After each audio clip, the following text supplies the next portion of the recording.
Hello everyone. इससे पहले वाले वीडियो में हमने डिस्कस किया था स्प्रेडशीट सॉफ्टवेयर के बारे में। आज हम उसी की आगे डिस्कस करेंगे रेफरेंसेस, जो सेल रेफरेंस होते हैं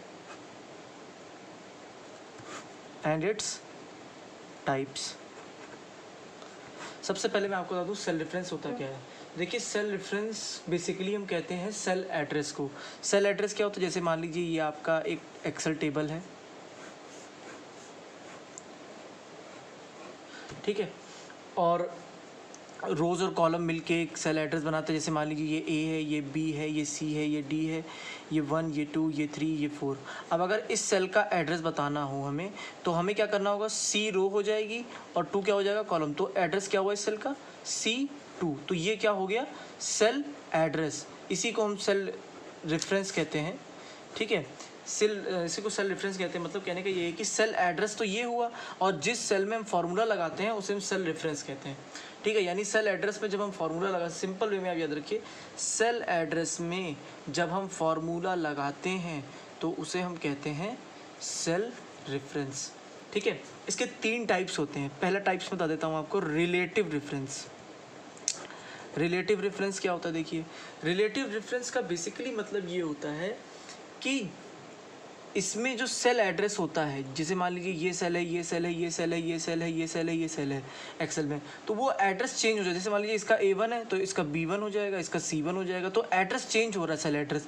जब कभी भी सेल एड्रेस ऑटोमेटिकली या सेल रेंज चेंज हो जाते हैं तो वो क्या कहलाता है, रिलेटिव रेफरेंस। जैसे अगर मान लीजिए हमने कहा A1 is equal to A2 plus B2। अब इसमें देखिए क्या है, इसका A2 की बात करेंगे तो A2 ये है, और B2 की बात करेंगे तो ये है, यानी A1 में इन दोनों का एडिशन आएगा, ठीक है। तो ये सेल एड्रेस जो है ये चेंज हो सकते हैं, ठीक है।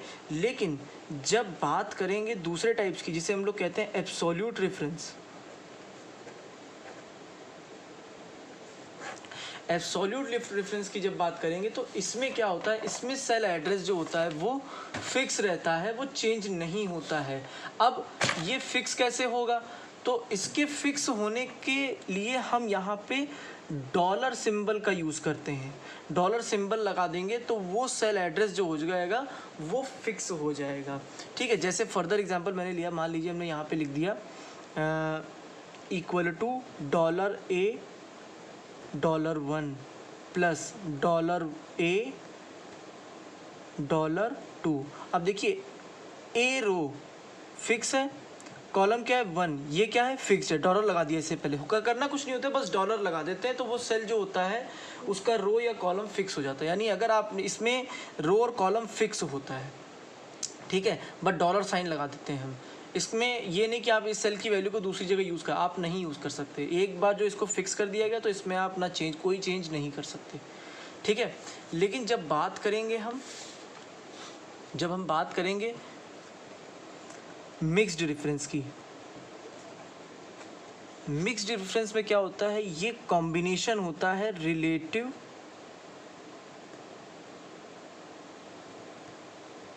Plus absolute. यानी ये कॉम्बिनेशन होता है रिलेटिव और एब्सोल्यूट रेफरेंस का। मींस क्या है, इसका एग्जांपल मैं आपको देखता हूँ। जैसे हमने लिखा A $1 प्लस $B2। अब देखिए, इसमें देखिए मैंने बताया था आपको, ये सेल एड्रेस होता है, ये रो ये कॉलम होता है, ये रो और ये कॉलम होता है, ठीक है। तो हमने यहाँ पे कॉलम को फिक्स कर दिया, यहाँ पे रो को फिक्स कर दिया। तो ये देखिए, ये एब्सोल्यूट, ये रिलेटिव है और ये एब्सोल्यूट है। दैट मीन्स कहने का ये है, ये रिलेटिव और एब्सोल्यूट का मिक्सचर होता है, ठीक है। ये 3 टाइप्स होते हैं, ठीक है। अब इसके बाद एक अलग से एक रेफरेंस आता है, सर्कुलर रेफरेंस। वो मैं आपको बता देता हूँ। देखिए, सर्कुलर रेफरेंस क्या होता है, ये टाइप होता है एक तरह का। सर्कुलर रेफरेंस होता क्या है, देखिए, सर्कुलर रेफरेंस की सिंपल एक लाइन में वो डेफिनेशन होती है, जब when a formula in a cell refers to its own cell value directly indirectly. मतलब सेल रेफरेंस जनरेट कब होता है, जैसे मान लीजिए कि कोई टेबल मैंने बनाई है, ये ऐसे, ये कोई एक्सेल की टेबल है, ठीक है, ठीक है। यहाँ 1 है, यहाँ 2 है, यहाँ 3 है, यहाँ 4 है, ऐसे ही कई वैल्यूज़ होती है। ये A है, ये B है, ये C है, ये D है, ठीक है, ऐसे ही वैल्यू है। अब इसका सेल एड्रेस क्या है, A1, जैसे मान लीजिए इसमें 5 है। अब हमने इसमें यहाँ पे एक फार्मूला लगाया, इसको हम यहाँ पे लिख देते हैं। हमने यहाँ पे फार्मूला लगाया equal to A1 plus A2 into 3।